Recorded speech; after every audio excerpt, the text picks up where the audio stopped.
എങ്ങനെയുണ്ട് Kuttu? Super. Hi friends, is me yours Deev. സുഖമായിട്ടിരിക്കുന്ന എല്ലാവരും.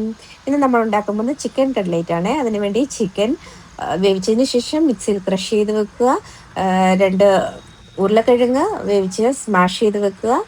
ബ്രെഡ് ക്രാംസ് ഉണ്ടാക്കി വെക്കുക. ഓണിയൻ ചെറുതായിട്ട് അരിഞ്ഞ്, പച്ചമുളക്, വെളുത്തുള്ളി, ഇഞ്ചി, കറിവേപ്പില ഇതെല്ലാം ചെറുതായിട്ട് അരിഞ്ഞ് വെക്കുക. എന്നിട്ട് 2 മുട്ട എടുത്ത് സ്മാഷ് ചെയ്ത് വെക്കണേ. പിന്നെ ഒരു ചീനച്ചട്ടിയിലേക്ക് കുറച്ച് മാത്രം എണ്ണ ഒഴിച്ചു കൊടുത്ത് അതിലേക്ക് അരിഞ്ഞ് വെച്ചിരിക്കും നമ്മുടെ വെളുത്തുള്ളി, ഇഞ്ചി, പച്ചമുളക്, കറി ലീവ്സ് ഇതെല്ലാം ഇട്ട് നമുക്കൊന്ന് ജസ്റ്റ് ചെറുതായിട്ടൊന്ന് വഴറ്റാവേ.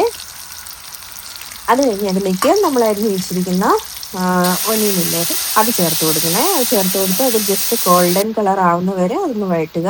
അതിലേക്ക് നമുക്ക് ആവശ്യമായ ഇൻഗ്രീഡിയൻസ് ഉപ്പ്, കുരുമുളക് പൊടി, പിന്നെ കുറച്ച് ചിക്കൻ മസാല, പിന്നെ മെയിൻ ഇൻഗ്രീഡിയൻസ് ആയിട്ടുള്ള ഗരം മസാല. ഈ 3 ഇൻഗ്രീഡിയൻസ് ആണ് ഇതിനാവശ്യമുള്ളത് കേട്ടോ. വളരെ ടേസ്റ്റി ആയിട്ടുള്ളൊരു കട്ലേറ്റ് കേട്ടോ. ഒത്തിരി മസാല ഒന്നും ആഡ് ചെയ്യേണ്ട ആവശ്യമില്ല. 3 മസാല മാത്രം ആഡ് ചെയ്യുക. പിന്നെ ആ ക്രഷ് ചെയ്ത് വെച്ചിരിക്കുന്ന ചിക്കൻ അതിലേക്കിട്ട് നല്ലപോലെ ഒന്ന് മിക്സ് ചെയ്ത് കൊടുക്കുക. മസാല എല്ലാം അതിലേക്ക് പിടിക്കാൻ വേണ്ടി നല്ലപോലെ മിക്സ് ചെയ്ത് കൊടുക്കണേ. അതിലേക്ക് പിന്നെ നമ്മൾ സ്മാഷ് ചെയ്ത് വെച്ചിരിക്കുന്ന പൊട്ടറ്റോ എടുത്ത് ആഡ് ചെയ്യുക. എന്നിട്ട് അതും ഒന്ന് നല്ലപോലെ ഈ മസാലയും ചിക്കനും എല്ലാം കൂടി ഒന്ന് മിക്സ് ചെയ്യണേ. നല്ലപോലെ ഒന്ന് മിക്സ് ചെയ്യണേ. അതിന് ശേഷം നമ്മളത് തണുത്തതിന് ശേഷം നമ്മളതിൽ കയ്യിലേക്ക് എടുത്ത് നല്ലപോലെ ഇങ്ങനെ റൗണ്ട് ആക്കണം.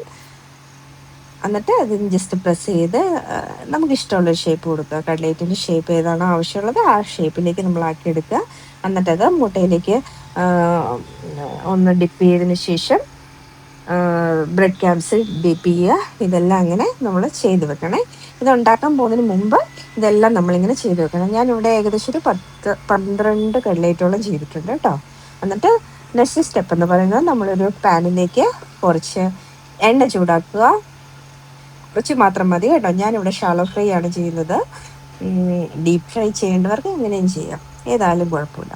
പക്ഷേ നമ്മൾ ഉണ്ടാക്കുന്നതിന് മുമ്പ് ആ എണ്ണ നല്ലപോലെ ചൂടാവണം കേട്ടോ. എന്നിട്ട് നല്ലപോലെ ചൂടായ എണ്ണയിലേക്ക് നമ്മൾ ഇങ്ങനെ റെഡി ആയിട്ട് വെച്ചിരിക്കുന്ന ഈ കട്ലേറ്റ് എല്ലാം എടുത്തിടുക. എന്നിട്ട് മെയിനായിട്ട് നമ്മൾ ശ്രദ്ധിക്കേണ്ടത് എണ്ണയുടെ ഒരു ചൂട്, അതിൻ്റെ കൺസിസ്റ്റൻസി നമ്മൾ എപ്പോഴും നല്ലപോലെ മീഡിയം ടു ഹൈ ഫ്ലെയിമിൽ വെക്കാൻ ശ്രമിക്കണേ. എണ്ണ തണുത്ത്, അതായത് ലോ ഫ്ലെയിമിലുണ്ടെങ്കിൽ കട്ലേറ്റ് പൊട്ടിപ്പോകാൻ ചാൻസ് ഉണ്ട്. സോ നല്ല ക്രിസ്പി ആയിട്ടുള്ള കട്ലേറ്റ്, അടിപൊളി ടേസ്റ്റ്